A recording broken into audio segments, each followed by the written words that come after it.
Hi, Lachlan McVie here, and today I'm going to be talking about the Australian housing market.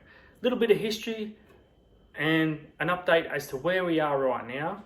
And my prediction, don't listen to me, I'm no expert, but my prediction on what's going to happen in the future.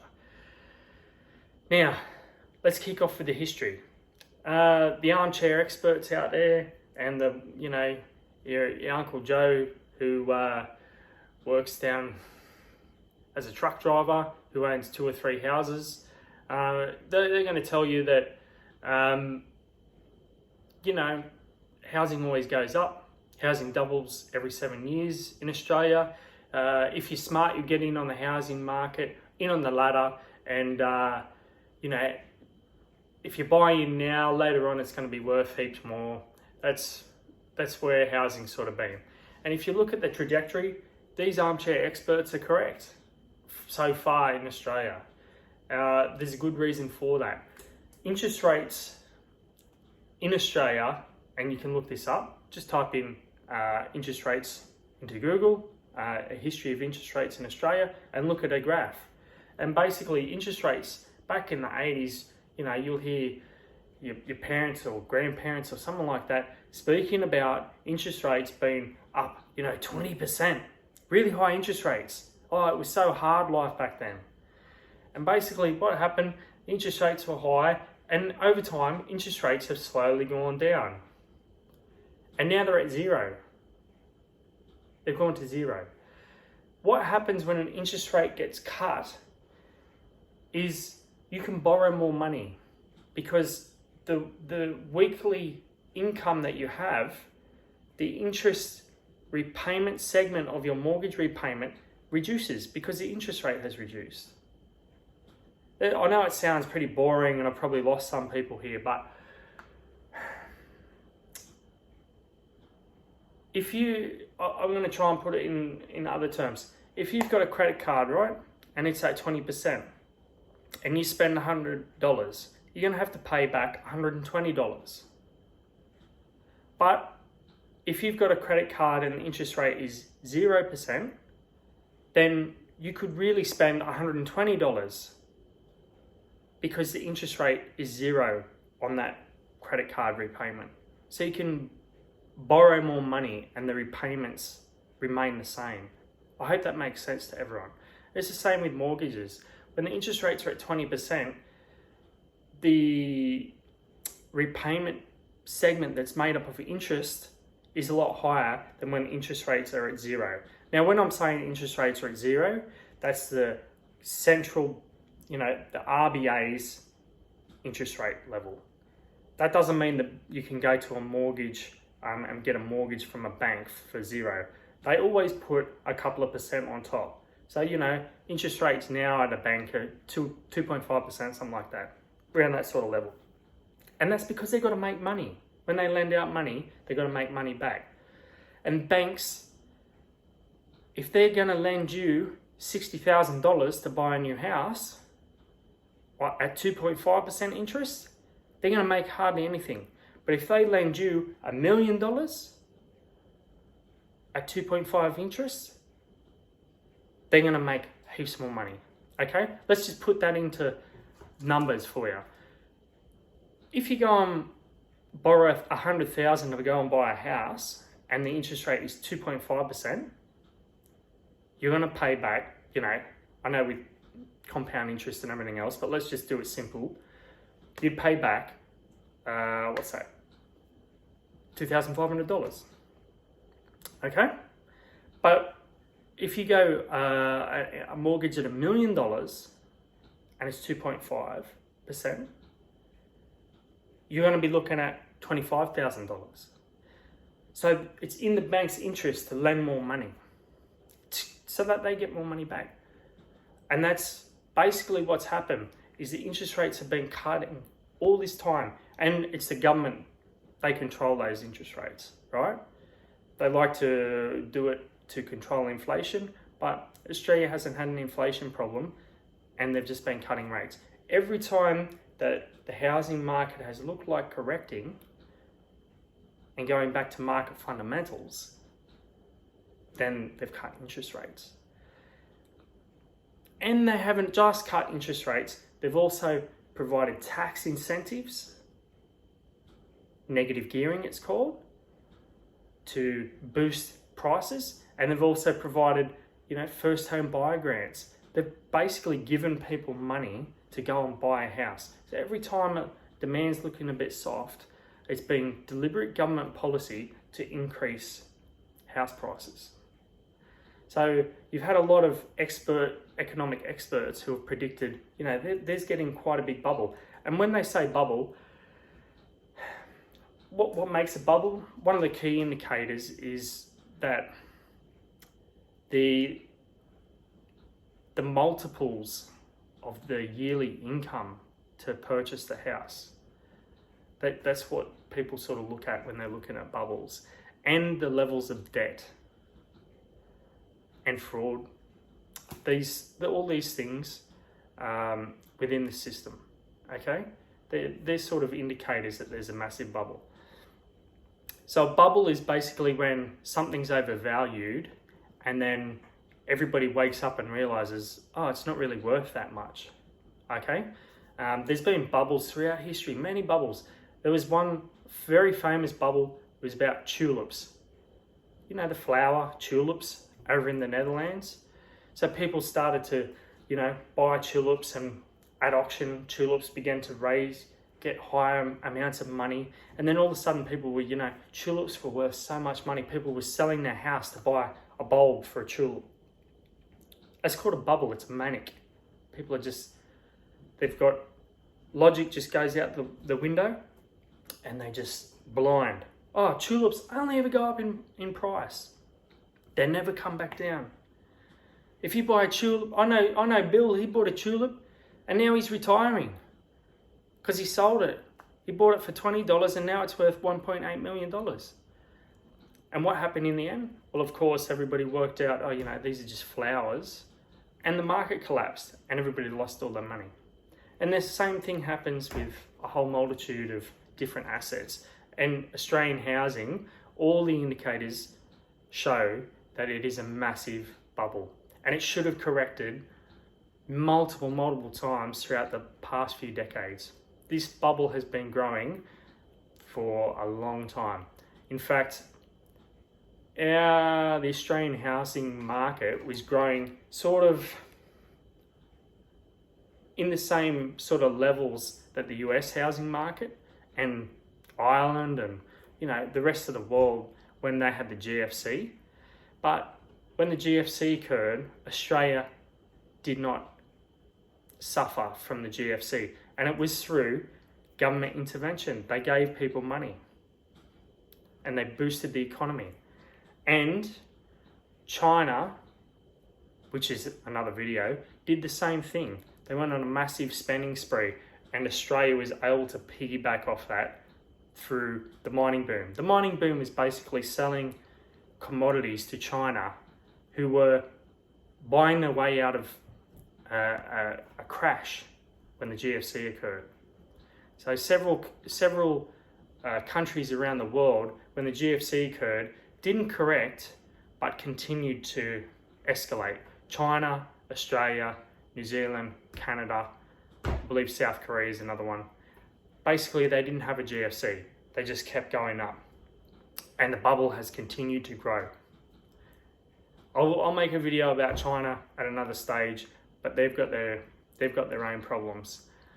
Let's just focus on Australia. Where are we now? Okay, we're in what's called a debt trap.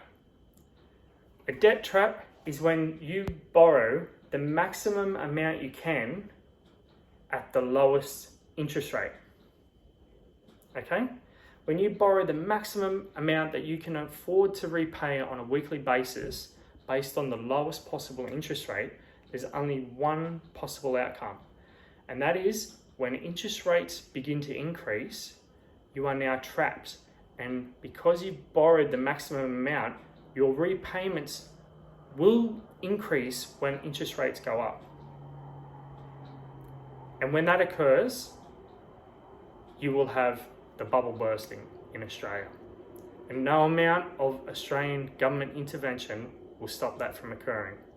What causes interest rates to rise? is inflation. Many countries around the world at the moment have inflation happening. The USA at the moment is running at 7%. You might hear the Reserve Bank of Australia talking about raising interest rates. If you have a massive mortgage, I'm talking millions of dollars, $1 million average mortgage in Australia, and you hear the government start to talk about raising interest rates, I would want to look at how, your budget very closely, because it's called leverage, right? These armchair experts have used leverage when the interest rates are cutting to buy 1 property, 2 properties, 3 properties, etc. using leverage. But leverage works on reverse on the way back up, okay? When you increase interest rates by 4%, and 4% isn't very much, 4% would actually put Australia back into the regular sort of range that it normally is roughly about 4%. If you raise the interest rates up to 4%, on a 25-year mortgage worth $1 million, your weekly repayments increase by 50%. Okay, so your weekly repayments, so if you're hard up now, if they increase the interest rate by 4%, you've got to find another 50% to pay for your mortgage. Your mortgage repayments will increase by 50%. That's a debt trap, okay? That's where we are right now. Where am I predicting we will be in the future? Once again, I'm no expert. I want you to do your own research. I want you to go out and check the data yourself. We're going into a tightening cycle globally. The US are going tightening, Europe, many countries. You may note that China is trying to cut interest rates still. So because they're in a debt trap as well. They have the same issues that Australia has because they didn't reset during the GFC. Okay? You're going to see some very strange policies come from the Australian government because basically they will do anything to keep the housing market propped up. They know how catastrophic the crash will be. They know that this bubble is enormous. I'm talking enormous. Australia has the biggest household debt per capita of anywhere in the world. Massive amounts of debt. We are hocked up. And everything at the moment, people are happy. They've got their COVID checks. They've got their money in the bank. They've got a bit of money slushing around. That's all going to feed inflation, okay? The latest round of inflation that you're seeing is because the money supply around the world and in Australia increased by 40% in 1 year because of COVID, okay? You might have noticed that countries, including Australia, went on a money printing spree. This is nothing new. They may talk about modern monetary theory, they may talk about all this sort of thing. This has happened on many, many occasions, and the results are always the same. The results end in inflation. And if that inflation is not checked by increasing interest rates, you end up with hyperinflation. So at some point in the future, when the Australian economy goes back to normal, you're going to see all these people with a bit of money slushing around, going out and spending it. When that occurs, you're going to see inflation. You might already notice it starting to tick through. Increased fuel prices. Maybe you're going down the grocery store, something that cost you $6 now costs $7. Maybe you're seeing shortages here and there. Shortages is when, if you've got a shortage of supply, the price of the good will increase. So you're going to see, maybe cars going up in price, second-hand cars, things like this. When you start to see inflation, the way that what the government's got to do to curb that, otherwise you get that runs away, is increase interest rates. If you've got a mortgage and they're talking about raising interest rates, go onto MyGov and type in your mortgage. Do yourself a favor. Type in how much you got left, type in the interest rates, then go back and increase the interest rates by a couple of percent and see what the weekly repayment changes to. If you look at that weekly repayment number and you go, wow, I'm not going to be able to make ends meet, maybe you should be looking for an exit. Because as I mentioned, leverage on the way down works beautifully. And a lot of these people have made a lot of money. Maybe that money is on paper at the moment. If they're smart, maybe they'll be able to transfer that money into actual wealth. But at the moment, you'll have a lot of these experts, you know, they bought a house back in the 80s or earlier for pittance, mere pittance, you know, maybe 1 or 2 years worth of annual income. And yes, the interest rate was high, but as I mentioned, the interest rate has cut and cut and cut. So the repayments have become easier and easier for them. On the flip side, if you've got 3, 4 houses, you're hocked up to the hilt, you know, and then the interest rates increase, guess what? You're not going to be able to cover it. And if you're thinking, oh, never mind, inflation's going to cover me, okay, my wages will go up and I'll be able to cover it. Look, if inflation's running at 4%, guess what? Your wages will increase by 4% per annum. Okay? See how it works? That's leverage, right? So inflation's running at 4%. That means your wages will increase by 4% per annum. That's if you get a pay rise. The cost of living will increase by 4% per annum. That's not crazy. Look, that means you go down the shops and, you know, a can of Coke that used to cost 89 cents now costs 95 cents. That's not crazy inflation. It's not like you're going to be, last year you're on 60K and next year you're on 300K. Okay, it means last year you're on 60K and next year you're on 63K. Whatever. I'm just pulling off rough numbers here. Don't quote me on the exact maths of this. Okay, but you can see 4% inflation's tiny. It's not that high. Okay. But when you go back to the leverage that has against your mortgage, because your mortgage is so high, $1 million, 4% is massive, especially because it's compound interest. The leverage on that is huge. And if you've got 2, 3, 4 mortgages, oh my gosh, guess what? You're fucked. I don't know what else to say. You are completely fucked. And that's a debt trap. And if you want to look at what sparked the GFC, what actually kicked the GFC off, was the rising interest rates. So their interest rate was going down, down, down, just like ours has. But 2006, 2007, interest rates started to go back up. That's what kicked off the GFC, 2008. That's what popped it in the USA. Guess what? Australia didn't have it. Didn't have that same pronounced kick up in interest rates. So we didn't have that debt trap effect. But the United States had it. And my prediction is we're going to have it too. Okay? I've heard the RBA talking, they're not going to do interest rate rises until this 2024 and all this. Guess what? The latest news I've heard is they're going to move those interest rate rises forward. Be on the lookout for them. 0.25%, then it'll go 0.5%, 0.75%, 1%, and it'll just tick up from there. Okay?